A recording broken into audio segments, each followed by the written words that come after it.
So yun guys, so magandang buhay po Pilipinas, no? Magandang buhay po Luzon, Visayas, Mindanao at sa buong mundo mga kasyawing. So magandang umaga po sa ating lahat mga kasyawing, no? So ngayong video po ito mga kasyawing ay pag-usapan po natin, no? Ang BSKE, kung ito ba'y maapektuhan dahil sa impeachment ni VP Sara. So bago natin pag-usapan yan mga kasyawing, ay don't forget to like, share, comment down below mga kasyawing para mabasa at makita po natin ang inyong mga komento, no, tungkol po dito sa ating mapag-usapan. At don't forget to subscribe.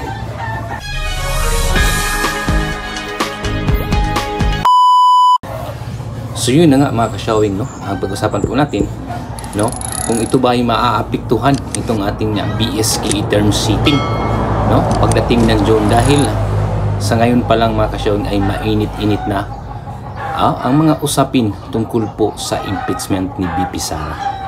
So sa aking palagay mga kasyawing, no, ay hindi naman po siguro ito apektado dahil nakasalang na po ang BSKE term sheeting mga kasyawing, no, dahil sa Senado ay tapos na po sa third reading. Hinintay na lang po, no, yung Congress kung ito ba'y maipasa nila for third reading, at pagkatapos ay bicameral session ng Congress at Senate para po maisabatas at maipasa yung fixed term sheeting na yung mga kasyawing. Dahil sa ngayon mga kasyawing, no, mainit-init talaga ngayon ang usapin, no, tungkol po sa impeachment ni VP Sara. Pero sa July pa naman ang impeachment po ni VP Sara mga kasyawing, no? Hindi siguro naman apektado itong ating fixed term sheeting.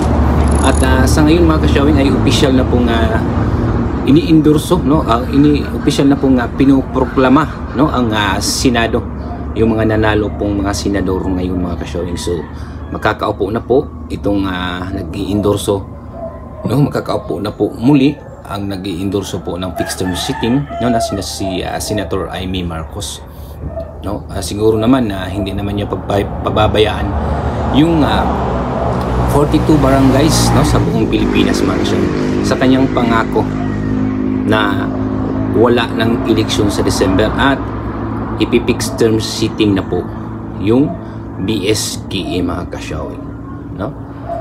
Hindi naman po siguro yan na yun ang sinabi po ng ni attorney ni Congressman Panaligan, no, na hindi po bawal yung ginagawa po nila kasi hindi naman yan hindi naman yan na extension at hindi naman yan postponement, kundi fixed term sheeting, no. Pinipix lang po nila yung termino ng barangay officials mga kasyawing. At tulad ng sinabi ko po ay hindi naman siguro apektado, no, itong BSKE term sheeting, no, ang pagpapasan po nito sa impeachment po ni VP Sara, dahil nakasalang na po iyan at hinintay na lang yung Congress.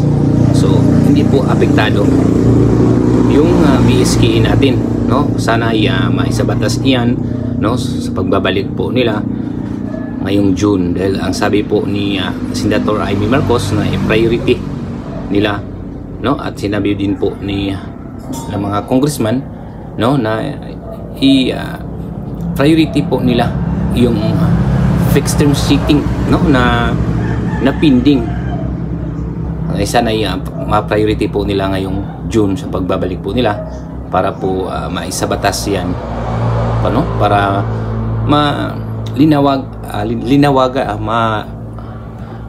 mapaliwanagan, no, ang lahat ng mga barangay officials. At sana po itutuparin po nila, no, ang pangako, no, nila na talagang i-fixed term sheeting itong BSKE at wala pong eleksyon sa December. So yun lang po mga kasyawing, no, ang ulitin ko lang po, hindi po apektado, no, ang ating BSKE fixed term sheeting, no, dito po sa impeachment ni VP Sara, dahil yung umpisa po ng hearing ng impeachment po ni VP Sara ay sa July pa po, no, at ito po ang pagbabalik po nila ay sa June. So malayo, no, kaya hindi po apektado at sigurado akong mapasa ito nila sa pagbabalik po ng Congress at Senate ngayong June mga kasyawing. So yun lang po mga ka-showing, no? Nag-update lang po tayo tungkol po dito sa BSK kung ito ba ay maapektuhan. So yun lang po mga ka-showing, no? Maraming salamat po sa inyong walang sawang panunood, no? At walang sawa pong pagsuporta po sa ating channel. And don't forget to like, share, and comment down below mga ka-showing. And don't forget to subscribe. So yun lang po mga ka-showing, no?